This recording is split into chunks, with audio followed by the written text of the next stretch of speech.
Best friends, no complications.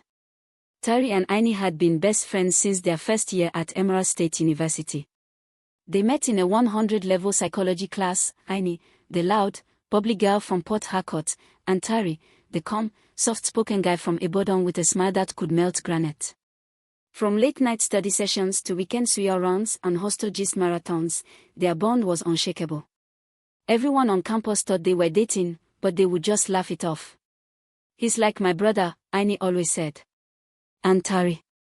Well, he never contradicted her.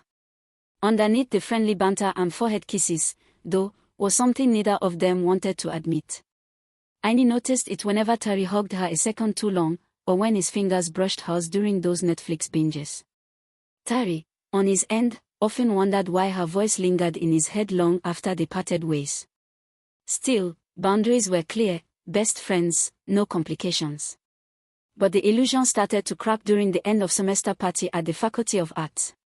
Aini had just broken up with her on-and-off boyfriend, Beo, and showed up looking like heartbreak and revenge. Her local top clung to her curves, and her red lips looked like danger. Tari couldn't look away. And when she drank too much palm wine and leaned on him with tearful whispers and drunken laughter, something shifted. That night, in a haze of unresolved emotions and a room dimly lit by Christmas lights, a single kiss turned into a night neither of them would forget. But what do you do when your best friend becomes your biggest temptation? Aini woke up with a pounding headache, the kind that came from too much cheap wine and regret. But that wasn't what made her sit up in bed, eyes wide and breath caught in her throat. It was the realization that she wasn't in her room. And the slow, steady rise and fall of a bare chest beside her reminded her exactly where she was, and who she was with. Tari. His name echoed in her mind like a drumbeat. She slowly turned, hoping it was all a dream.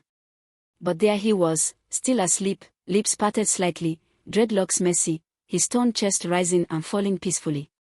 Her best friend.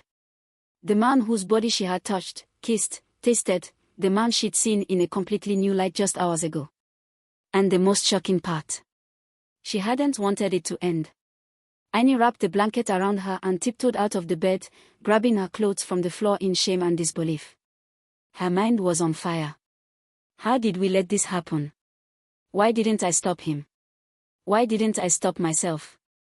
But no matter how much she wanted to blame the alcohol, she knew deep down it was more than that. That night had been electric, raw, honest, and terrifying. As she dressed quietly, Tari stirred, eyes fluttering open. Their eyes met. Silence. Heavy, charged silence. Aini, he began, voice hoarse from sleep and emotion. She held up a hand to stop him, blinking back tears she didn't even know she had. "I can't do this, Tari," she whispered, voice trembling. "We were never supposed to cross that line." She left before he could say another word, heart racing as the door clicked shut behind her. But deep inside, one terrifying truth had settled in her chest like a stone. Last night had changed everything. And there was no going back. Tari sat on the edge of his bed long after Aini had left, head in his hands, trying to piece together everything that had just happened. Her scent still lingered in his sheets, vanilla and something else, something warmer. Her body, her moans, her name whispered in his ear like a secret prayer. It hadn't been just a mistake. Not to him. He had wanted her for longer than he was willing to admit. He had loved her quietly, respectfully, from the sidelines. But now, the line had been crossed. And the silence she left behind stung worse than any rejection. All day, he texted her. No reply. He called once. She didn't pick. When he finally saw her on campus, she was with her girlfriends near the cafeteria, laughing too hard at a joke that didn't seem funny. Her eyes caught his for the briefest second, and then she looked away, like he was a stranger. It tore him apart. Aini, meanwhile, was in full panic mode. She avoided the psychology building entirely, skipped their shared tutorials, and drowned herself in rehearsals with the drama club. Her girls kept asking what was wrong, but she brushed it off. What was she supposed to say? "I slept with my best friend and now I don't know how to act around him." No way. She wasn't ready to admit that, not to them, and definitely not to herself. Because the truth was, She hadn't just slept with Tari. She had felt something in his touch, something in the way he held her like she was fragile and precious. It had felt like love. And that scared her more than anything else. But Tari wasn't one to sit back and be ignored. Not this time. He was going to confront her. And soon. Annie barely made it through the Wednesday rehearsal.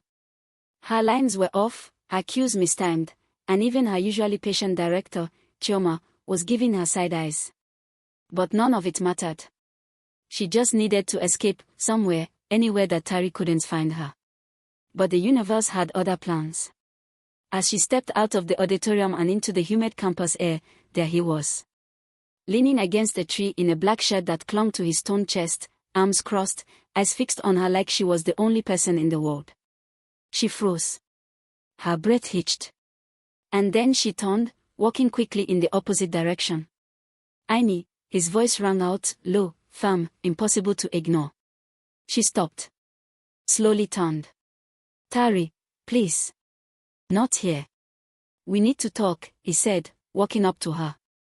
You can't keep dodging me like we didn't just share the most intense night of our lives. She swallowed hard, her eyes darting around to make sure no one was watching. It was a mistake. Tari flinched.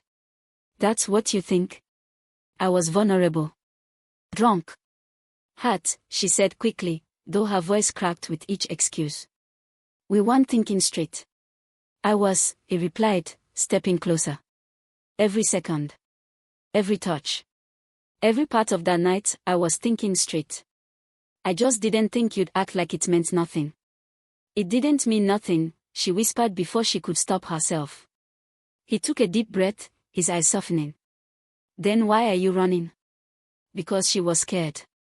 Because loving Tari meant risking everything. But in that moment, standing so close she could feel his warmth, hear his breath, she realized, maybe it wasn't fear. Maybe it was the truth she had buried for so long finally trying to break free. Before either of them could speak again, her phone rang. Beo. And just like that, the tension snapped. Tari stepped back. Guess you've got your answer. And walked away. The name Beo lit up Annie's phone like a curse. She stared at the screen, thumb hovering over the decline button, but her mind was still wrapped around Tari, his words, the look in his eyes, the quiet hurt in his voice. By the time she answered, her voice was barely above a whisper. Hello. Annie baby, Beo's smooth voice came through. I've been thinking about you. She closed her eyes. Why now? We broke up, she replied flatly. Yeah, but not forever, he said with a chuckle. You know we are meant to be. Let's talk. I miss you. Annie clenched her jaw. Beo had always been like this, showing up only when it was convenient, charming his way back into her life with promises he never kept. But this time, things felt different. She was different. She ended the call without a word. Later that night, her mind wouldn't let her rest. She replayed her moment with Tari again and again. The way he had looked at her, like he saw everything. It hadn't just been sex. She felt it too. That fire. That vulnerability. That love. Could she call it that? Across campus, Tari was in his room, tossing a stress ball at the ceiling, earbuds in but no music playing. He couldn't stop thinking about her. About how fast she'd shut down. About Beo. He'd always hated that guy. Flashy, arrogant, and careless with Annie's heart. But she kept going back. Was it because he was safe? Predictable. Tari knew he couldn't keep waiting. If she wasn't going to face how she felt, maybe it was time he moved on too. So when Anita, the pretty new girl from their department, met him later that night with a flirty, "Hey stranger," he didn't ignore it. Maybe two could play this game. Anita was everything a guy like Tari could want on paper: smart, beautiful, confident. She walked into class like the world owed her attention, and it gladly paid up. When she smiled, it was with intention. When she spoke, it was with charm. And that night, when she invited Tari out for drinks at the campus lounge, he said yes without hesitation. Anything to get Annie off his mind. The lounge was buzzing, Afrobeats in the background, red solo cups, and that signature scent of sweat and cheap perfume. Anita sat close, her hand on his thigh, laughing at all his dry jokes like he was the funniest man alive. It should have felt good. It should have been a distraction. But as she leaned in to kiss him, all he could see was Aini. Her lips. Her eyes. The sound of her breathless laugh. He gently pulled back. Maybe we should slow down. Anita blinked, confused but too smooth to let it show. Sure, we can slow it down, or stop it altogether. Tari smiled apologetically. It's not you. I'm not ready.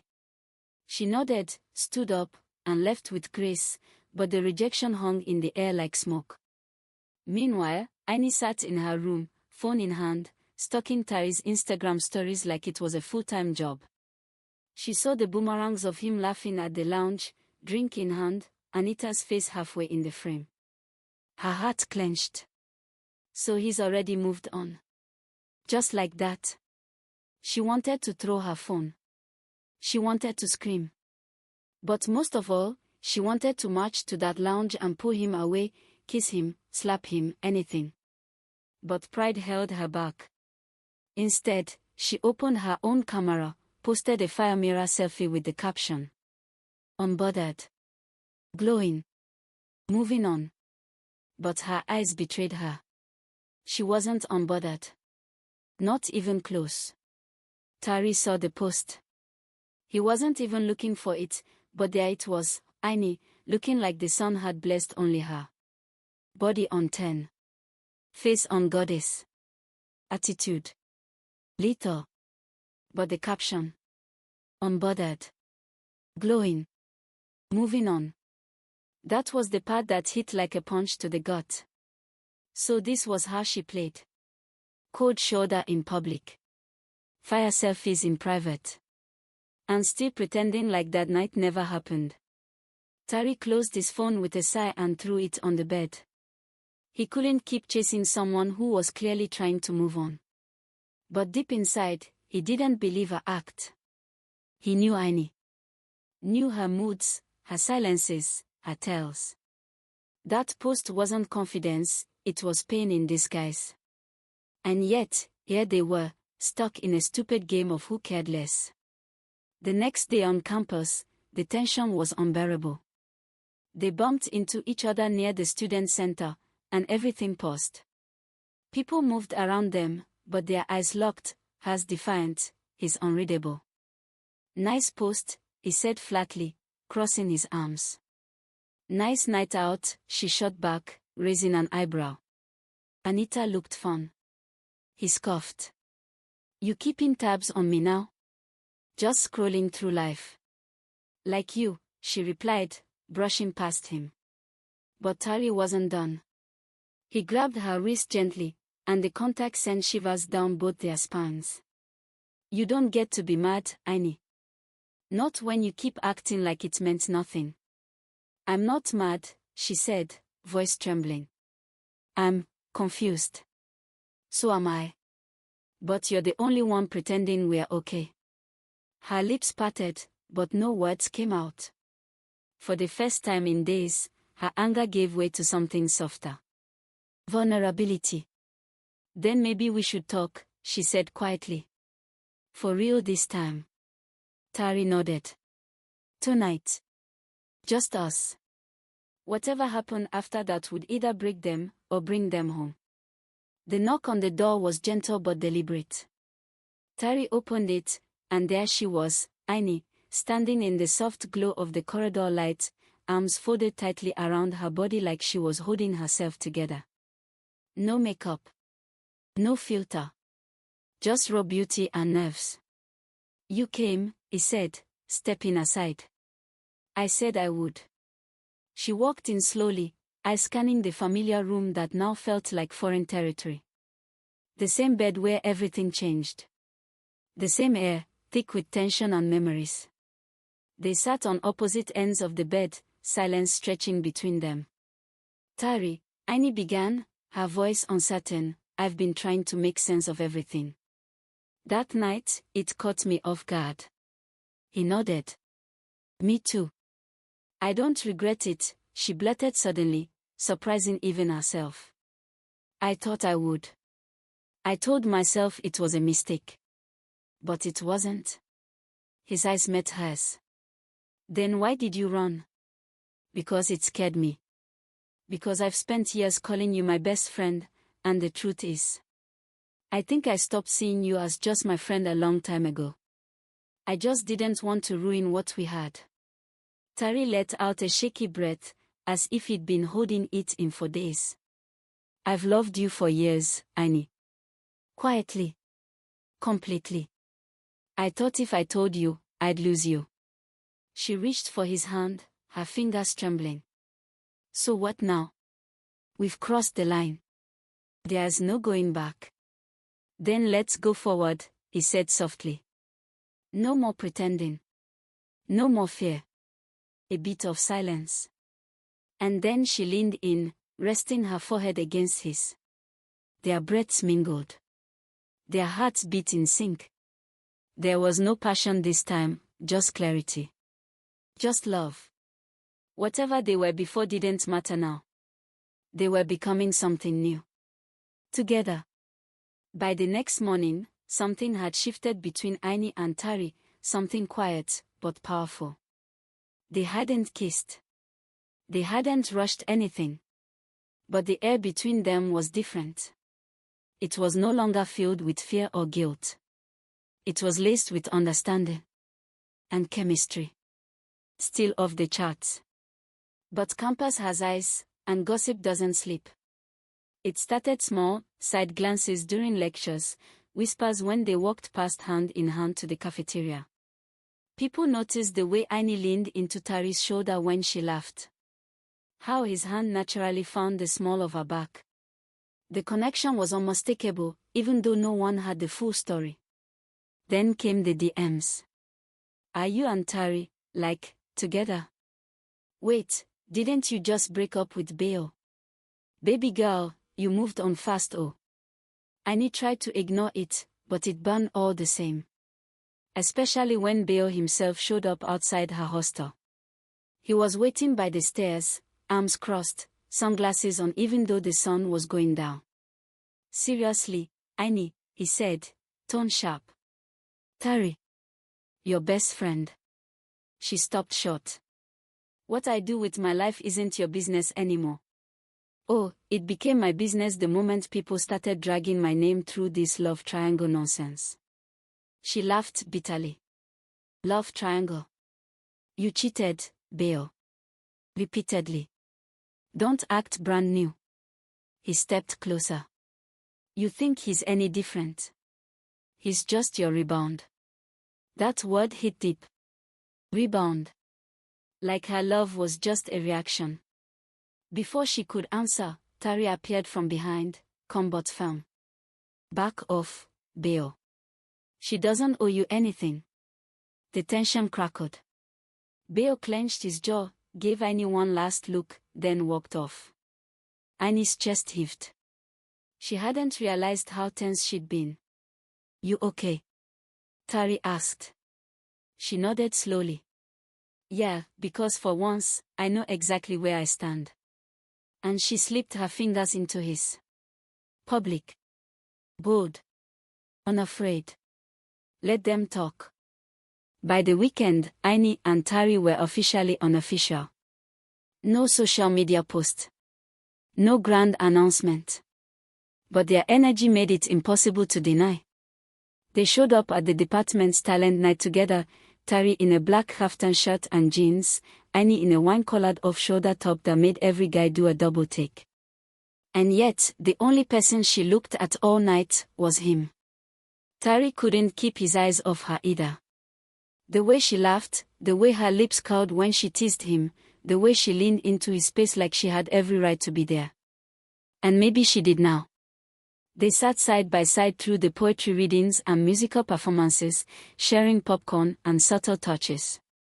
It was the kind of chemistry you couldn't fake. Even the MC made a joke about them being the department's latest power couple. Laughter echoed, and Annie blushed, but she didn't pull away. Later that night, as the crowd dispersed, they sat under a tree just outside the venue, away from all the noise. The stars above them shimmered like they were clapping for this moment. I still can't believe this is real, Annie whispered. Tari turned to her. Me neither. It feels like we crossed into a new world. She looked at him carefully. Do you ever think, maybe this is too good to last? He paused. I used to. But now. I think maybe we deserve something this good. She smiled, a soft, honest smile that reached her eyes. Then, slowly, her hand reached up to touch his cheek. And this time, there was no fear. No second-guessing. Their lips met, finally, and everything paused. It wasn't rushed or wild. It was deep. Warm. Intentional. They had crossed the line. There was no turning back. Only forward. Together. The weeks following their kiss were like a dream wrapped in reality. Tari and Aini were inseparable, studying together, grabbing coffee between classes, and finding excuses to spend time in each other's company. Their connection had deepened, but so had the pressure. They were no longer the best friends people had once rooted for, they were the couple everyone talked about. And in university, that spotlight could be blinding. Aini had always been a strong, independent woman, but now she felt like she was constantly under a microscope. Every outfit, every word, every gesture was scrutinized by their peers. At first, it was flattering. Their chemistry was undeniable. But soon, it felt like too much, like their love story wasn't just theirs anymore. It belonged to everyone else. One afternoon, as they sat outside the library, a group of students walked by, whispering behind their hands. Aini heard her name, and she immediately stiffened. Tari noticed. Ignore them, he said, squeezing her hand. They're just jealous. I don't know if I can keep doing this, she replied, the words stumbling out before she could stop them. It feels like everyone has an opinion on us, and it's getting to me.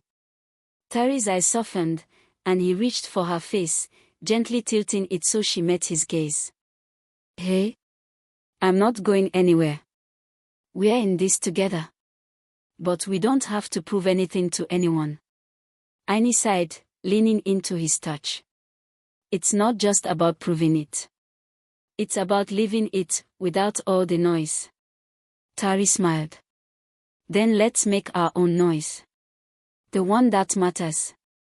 The world around them felt a little smaller after that, less like a stage and more like a safe space. They kissed again, and this time it wasn't for show. It wasn't for anyone but them. For the first time in a while, Aini felt like they were doing things on their own terms. But little did they know, not everyone was thrilled about their happiness. It was inevitable. When you're in the spotlight, you become a target. And for Tari and Aini, it wasn't long before the first real storm hit their blossoming relationship. It started with a random message. Aini had just finished a class and was heading to the library when she checked her phone. A direct message from an unknown number. Are you really gonna throw away your future for a guy like Tari? The message read. You deserve better. She frowned, staring at the screen in confusion. Who was this? And why did they think they had any right to tell her who she deserved? Before she could respond, the next message came in. I've seen how he's been with other girls. You're just another notch on his belt. The words stung more than they should have. Aini had heard the rumors. Tari had a reputation, one that matched his charm. But she had always believed they were just that, rumors. But seeing those words on her screen made her question everything. She didn't know what hurt more, the accusation or the doubt it planted in her heart. Tari noticed the change in her energy that afternoon. He tried to make her laugh during their study session, but Aini was distant. Quiet. When he reached for her hand, she pulled back slightly. What's wrong? He asked softly. She didn't want to tell him. Didn't want to admit that the voices in her head were starting to feel louder than her heart. But the truth was, the message kept replaying in her mind. I don't know if I can trust this, she confessed, her voice barely above a whisper. Tari's brows furrowed in confusion. Trust what? Us, she said, staring at the table. You. Me. This, whatever we're doing. Tari's heart dropped. Aini, look at me. He gently lifted her chin until their eyes met. You have nothing to worry about. I've never been more serious about anything in my life. She wanted to believe him. But doubts were a powerful thing, and they didn't disappear so easily. Later that evening, she saw him talking to Anita again. They were laughing, too close for comfort. Her stomach twisted. Could it be true? Aini couldn't shake the image of Tari and Anita from her mind. The way their laughter echoed through the campus quad. The way she leaned into him, her hand resting on his arm like it belonged there. It felt like a shadow creeping into the perfect light they had built together. She tried to push it out, tried to focus on her studies, but the nagging feeling stayed, eating at her thoughts. Tari had always been a flirt. Everyone knew that.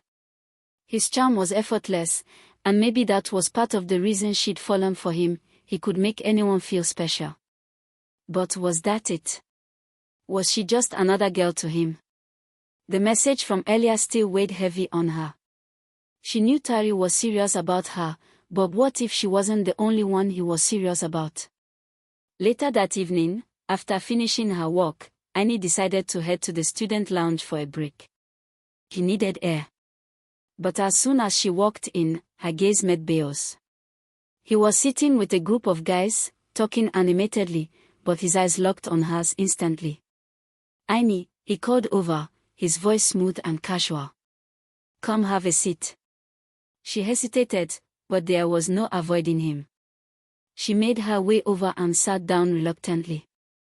Rough day, he asked, his eyes flicking over her face like he knew exactly what was going on in her mind.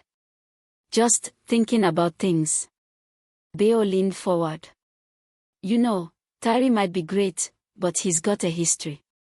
You're not the first girl he's gotten close to, and you won't be the last.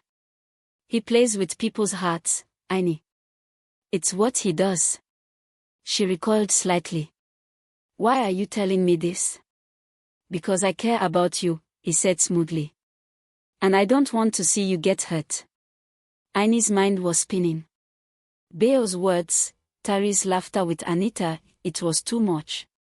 She stood abruptly, needing to get away from the suffocating weight of it all. As she walked out of the lounge, she caught sight of Tari across the courtyard. He was alone, his gaze fixed on the ground, seemingly lost in thought. Her heart twisted. She could confront him. Ask him about Anita. About everything. But something held her back. Instead, she turned and walked away, her mind a war zone of emotions. Tari's already feeling the strain, and it's only going to get more complicated. Thanks for watching. Don't forget to like, drop a comment, share with friends and family, and of course, subscribe so you never miss another African folktale story.